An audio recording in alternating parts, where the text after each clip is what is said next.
They had lost everything. Then humanity said, "You're not alone." The alarms were already screaming when I pulled the last 40 children through the cargo door. I did not look back at the sky. I could not. I knew what the sky looked like. I had watched it from the observation deck for the first 3 minutes after the Draven fleet arrived, before someone pulled me away and told me there was no time. The sky above Keth Prime was orange, then white, then a color I have no word for, because our language never needed a word for it. We had never imagined anything like this.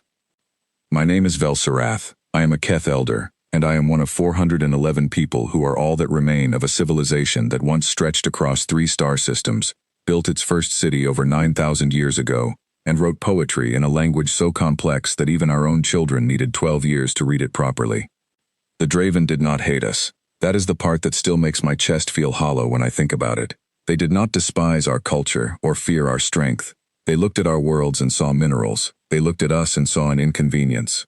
It took them 19 days to reduce everything we had ever built to ash, and when it was done, their fleet moved on without ceremony, without declaration, without so much as a recorded acknowledgement that we had existed. 411 of us made it onto a cargo freighter called the Veth Mora. The ship was built to carry ore, not people. The corridors smelled like metal and old fuel. There were no beds for the children, so we made nests out of cargo straps and insulation foam.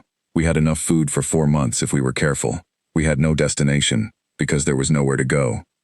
I sent distress signals in the first week, 41 of them, on every frequency I knew, to every species represented in the Galactic Conclave. The responses came back within 48 hours, which told me the signals had been received long before the replies were sent. Every response was some variation of the same message: deep sympathy, profound condolences, regret that current diplomatic situations made direct intervention impossible, offers of future support once conditions became more favorable.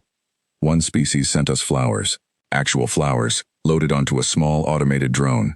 Beautiful flowers, pale and 6-petaled, floating in zero gravity inside a glass sphere. I held that sphere for a long time, and then I put it in a storage locker and never looked at it again.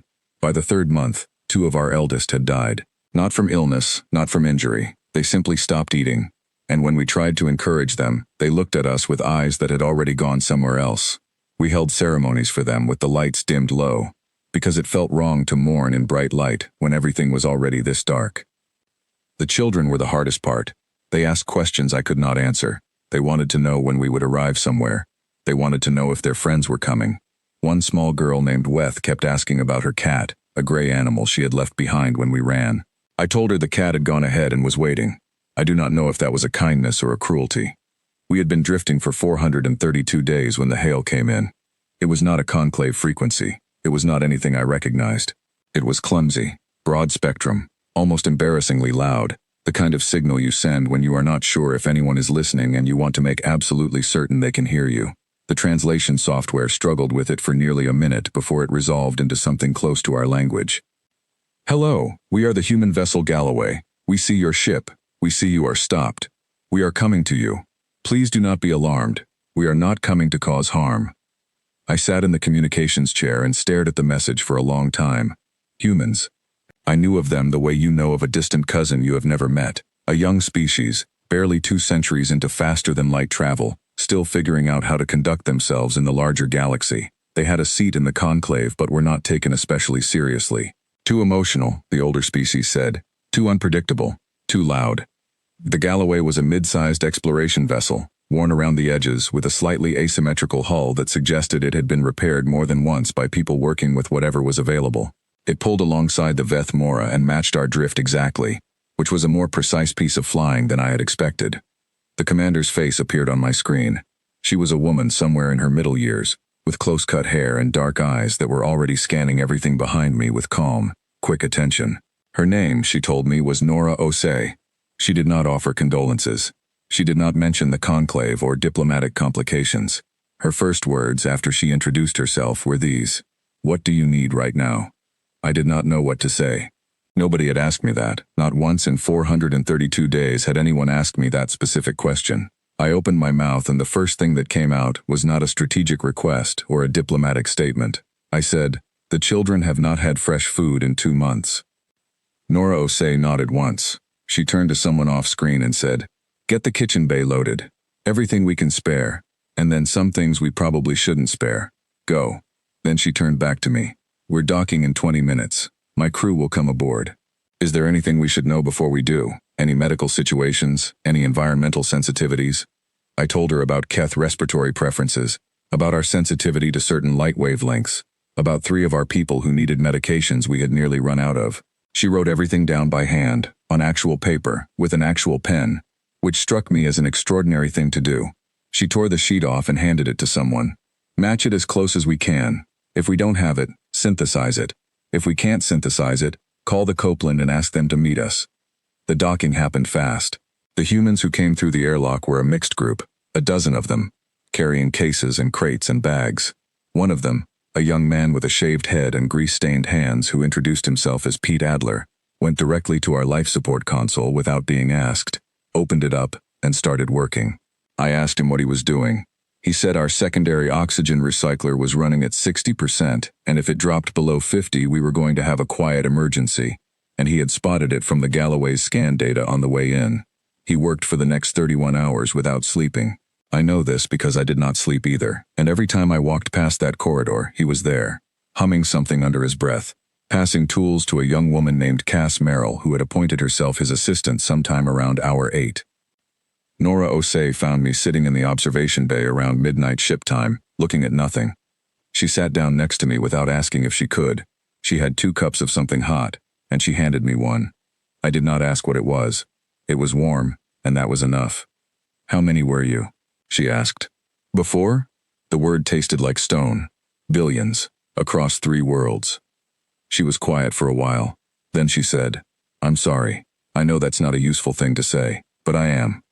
Your conclave colleagues were also sorry, I said. I did not mean it to come out as sharp as it did. She did not flinch. I know. There's a difference between sorry and willing to do something about it. I'm working on the second part. I looked at her. You are one ship. What do you think you can do? She drank from her cup. Right now? Fresh food, working life support, and someone who actually showed up. That's not nothing. She was right. It was not nothing. I had underestimated what not nothing could feel like after 432 days of nothing. 3 days after the Galloway docked, the Draven ship arrived. It dropped out of faster-than-light travel at the edge of sensor range and sat there for a few hours before it hailed us.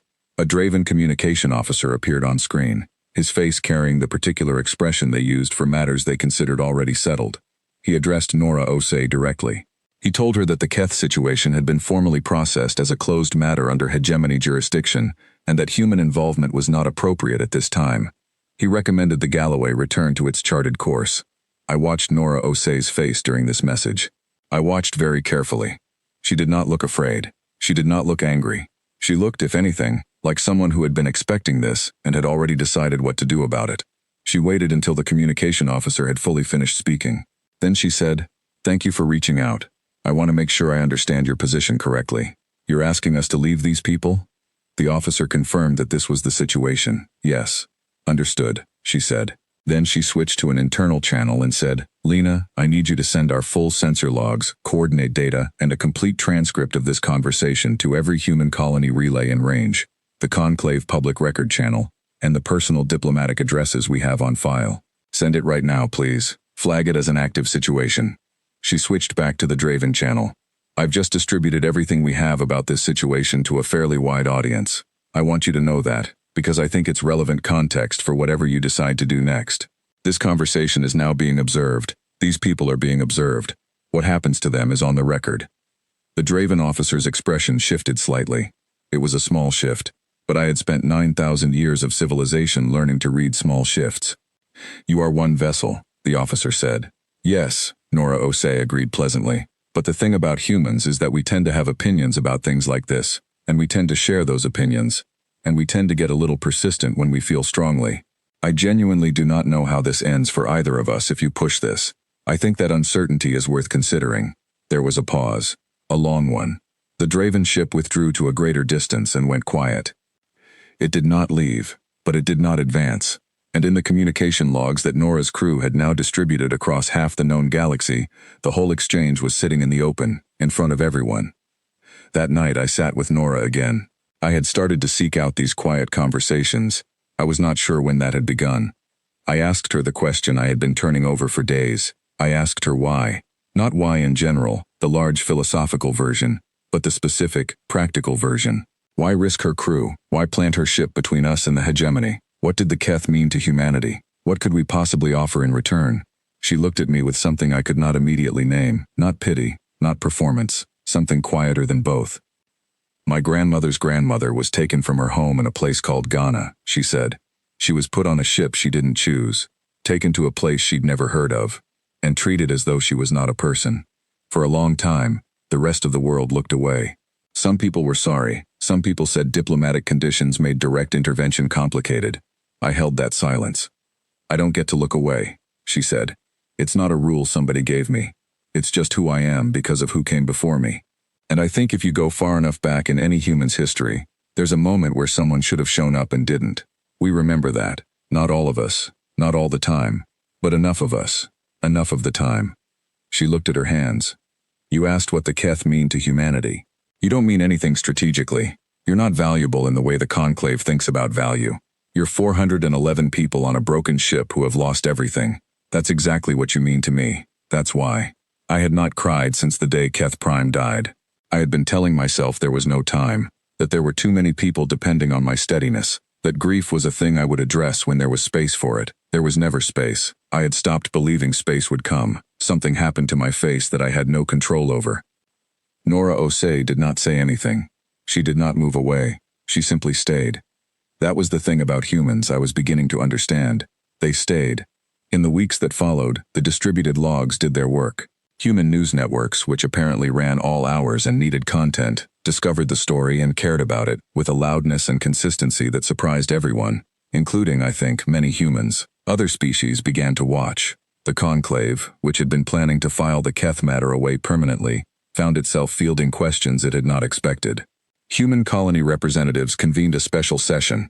I was asked to speak, via communication link, to a room full of people I had never seen before who had read the sensor logs and watched the recordings, and were ready to be angry about it in a way that accomplished things. By the end of that session, 3 human colonies had offered provisional settlement rights for the Keth. A 4th offered a construction team to begin building on a moon in human-adjacent space. A xenoarchaeology team contacted me privately and asked, very carefully and very respectfully, if I would be willing to work with them to document Keth language, history, art, and cultural practices, because in their words, losing a civilization's knowledge was a second catastrophe on top of the first, and they were not willing to let that happen if documentation was possible. One of those researchers, a quiet man named Oliver Grant, spent the next 3 years living among us. He learned to speak Keth at a level that embarrassed many of our younger generation. He argued, loudly and in writing, that the Keth poetic tradition was one of the most sophisticated symbolic language systems he had encountered in 20 years of studying alien cultures. He wrote 4 academic papers about it. In the 3rd one, he called what had happened to us by its proper name, in plain language, with full citations, and submitted it to the Conclave public record. The Draven filed a formal protest. The Conclave voted on whether to accept the paper into official record. It was not a unanimous vote, but it passed. I am old now. The children who made those nests out of cargo straps and insulation foam on the Veth Mora have children of their own, who have never known what it is to drift without a destination. Our settlement on the moon the humans gave us has grown from temporary structures to a real city, small but real, with streets named in Keth and windows shaped in the old style we used to build on our first world. The street signs are in 2 languages. The humans who built the first buildings insisted on it. They said the Keth name should come first, because it was our city. They argued about this among themselves, briefly, and then they agreed and did it. I was not there for that conversation, but Oliver told me about it later, and I thought about it for a long time. Nora Osei died 8 years after the Galloway found us. She had lived a full life by human measures, and she died surrounded by people who loved her, which is the best any of us can hope for. There is a small statue of her in the center of our city. It does not look exactly like her, because the sculptor worked from photographs and photographs never quite catch a person. But it catches something in the posture, the directness of the gaze. Weth, the small girl who asked about her cat, is 43 years old and runs our cultural preservation office. She has no memory of the cat. She has no memory of the Veth Mora. She knows that time only through what we have told her and what Oliver Grant wrote down. She has built a life so full and so grounded that sometimes I watch her working at her desk and feel something that is the opposite of grief. I do not have a word for that feeling in our language either. Perhaps one day we will invent one. I do not know what humanity is, at its deepest level. I have spent decades now trying to understand it, and I have mostly given up on a complete answer. They are contradictory creatures. Their history is full of the same darkness as any other species, full of cruelty and short-sightedness, and moments where they absolutely should have known better and did not. They are not perfect. They are not even particularly graceful about being good. They argue. They second-guess themselves. They sometimes do the right thing loudly and in a way that makes you want to ask them to quiet down slightly. But they show up. That is the thing I have not found a way to explain to the younger Keth who grew up here and find humans ordinary and friendly and a bit much. They do not know what it felt like to send 41 distress signals into the dark and receive 41 variations of polite sympathy and no action. They do not know the specific weight of being told, again and again, that your survival was complicated by circumstances. And then a ship arrives on a clumsy broad-spectrum frequency, way too loud, making sure you can hear it. And a woman with dark eyes and a cup of something hot asks you what you need right now. If you are reading this, wherever you are in the galaxy, however far this record travels, I want you to hear something from me directly. I am Velsereth. I was there. I sat in the dark for 432 days, and I had stopped believing that the universe contained anything except the dark. I was wrong. If you are drifting, if you are the last of something, if the galaxy has turned toward you and offered nothing but formal condolences and silence, send a signal. Send it on every frequency. Send it badly if you have to. Send it clumsy and broad spectrum and too loud. The humans will find it, and when they do, they will ask you what you need right now. And they will not be asking as a formality. They will be asking because they are already thinking about how to answer.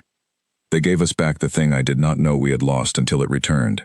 Not our worlds, not our billions, not the things that cannot be returned. They gave us back the knowledge that the universe was not simply a place where things happened to you while others watched. They gave us back the possibility of tomorrow. They gave us that like it was obvious, like it was the only reasonable thing to do. I suppose for them it was.